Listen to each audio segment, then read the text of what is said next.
Are you ready to take your home theater experience to the next level? Today we're deep diving into the Samsung Soundbar Q990C to help you decide if it's the perfect audio upgrade for your setup.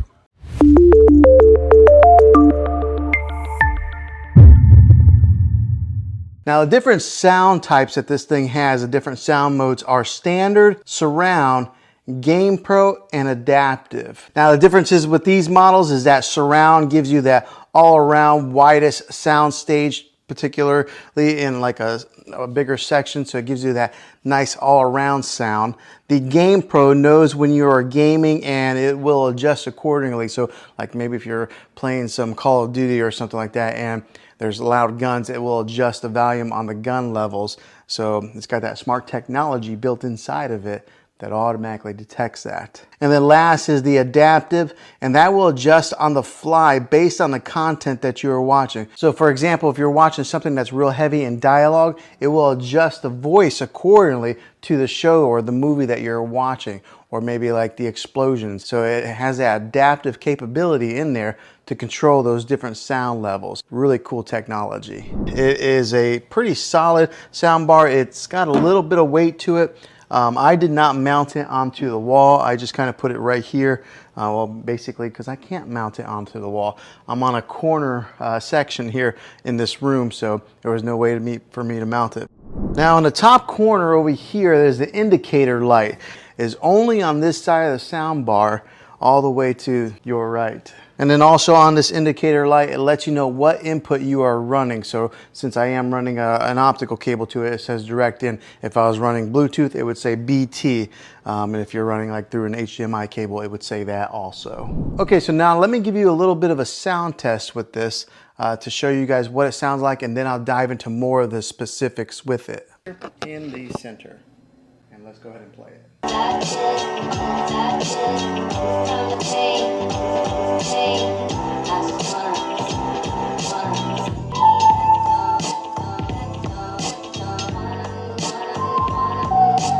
Now what I'll do is I'll take the microphone and I'll stand back as far as where I would be sitting for movie watching, and to kind of give you guys what that sound would be like if you were sitting in that type of a distance watching a movie. So let's do that test now.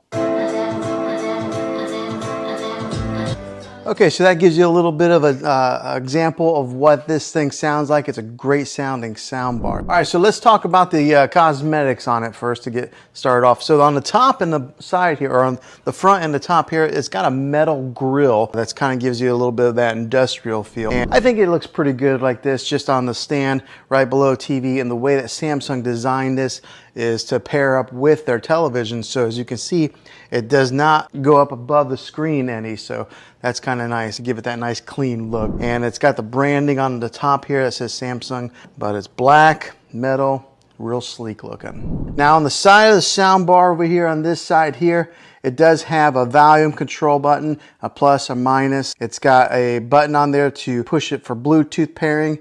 And what you would do with that, when you push the Bluetooth pairing, you gotta push it, it'll come up there, Bluetooth. Then you gotta hold the Bluetooth button for about 5 seconds, and then that sets it into pairing mode to pair it with whatever device that you're wanting to Bluetooth with it. So it is a little bit of a learning curve on that, but it's really clean with not having a whole lot of buttons on the side there. And then of course there's the power button on the side as well. But when it comes to the Bluetooth, you might have to have a little bit of patience. 5 seconds. Now on the back of this soundbar, you do get some good connections, different types of connections to kind of go with whatever TV that you have. You get 2 HDMI imports. One of them is that ARC HDMI input. You get the regular 35 or 3.5 millimeter, the old-fashioned stereo jack, you get that, and then you get the optical audio cable, which that's what I'm using here.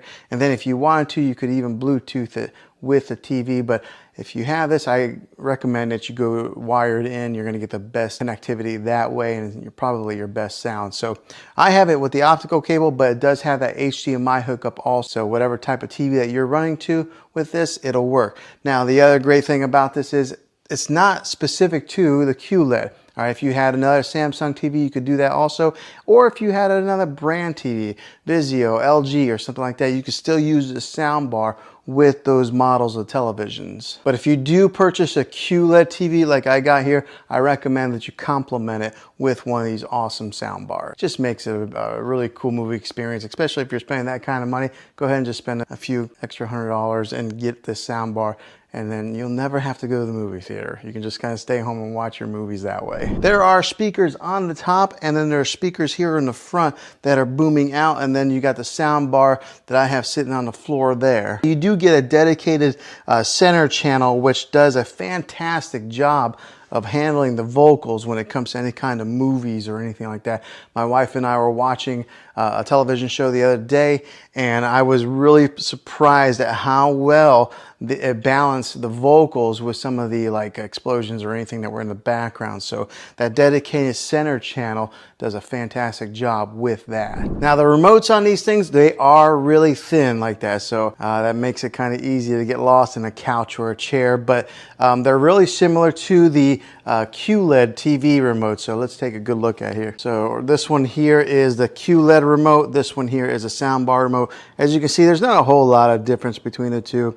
They're both real thin. They're angled like that. But whenever you do hook in this sound bar, and if you are hooking it into a Samsung TV, then you don't need the sound bar remote. You can control everything with the TV remote. Now on the remote control for the soundbar, you can turn up the subwoofer sound and the regular sound volume. So it does give you two different options on there. Now with the rest of the speakers that go around the dedicated center channel, they do a fantastic job of filling in all those mids and giving you an example of what is all around there. So giving you that surround sound feel, making this sound bar sound bigger than what it really is. Gives you that crisp sound, that big bass booming sound, and then it fills the room in really nicely. Now on the top of this sound bar, along the top right here, it's got that acoustic beam technology. Now what that is say there's like for an example, there's a car, you're watching Fast or Furious or something like that, and there's something on the screen that moves here and just kind of moves along with the screen. The beam technology will give you that sound that kind of goes right along with it, just like that, moving with the action that's on the screen. Some really cool technology. Now I can't really show you on video obviously because it's video, but you're gonna have to take my word for it. That is a really nice little feature on this sound bar here. Okay, so now what's it been like owning this soundbar for one whole month? It has been a great soundbar. I can tell the big difference between using the TV sound and this sound here. Just the other day, we were watching a TV program, and one of the issues that I do have is that sometimes the soundbar will disconnect. Now, it's probably every 6-7 days it'll disconnect from the TV, but all you have to do to fix that, to reconnect them, is you go right over, you hit the power button on a soundbar, and it automatically detects that the soundbar is on, and then it connects back together. So that's about the only issue I've really had with this soundbar. Other than that, it has been fantastic. It has worked fine, but I could tell a huge difference whenever I was listening for a few minutes on the TV, and then as soon as I turned on the soundbar, the voices that were coming out from the middle range here, you could hear the dialogue from the movie really clearly compared to just listening to it from the TV. The sound, as far as the bass goes on this thing, it like almost rumbles the floor a little bit because the subwoofer is down here on the floor, and then there are some bass speakers built into this thing, and so whenever we are watching any of those action type of movies and there's explosions or guns going off, you really can feel it. So this has been a really good purchase for me.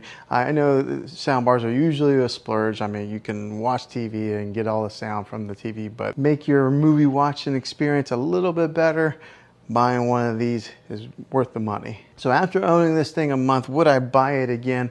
Absolutely, I surely would, because it has done a very good job at making enhancing our movie watching experience, our TV shows, and I've even had some guests come over where they've been watching TV and they can tell a difference of the quality on the speakers and the sound that comes out of these things. So 1 month later, Samsung HW-Q990C speaker here that has been doing a really good job, so I definitely recommend it. Well, hopefully this video was helpful to you.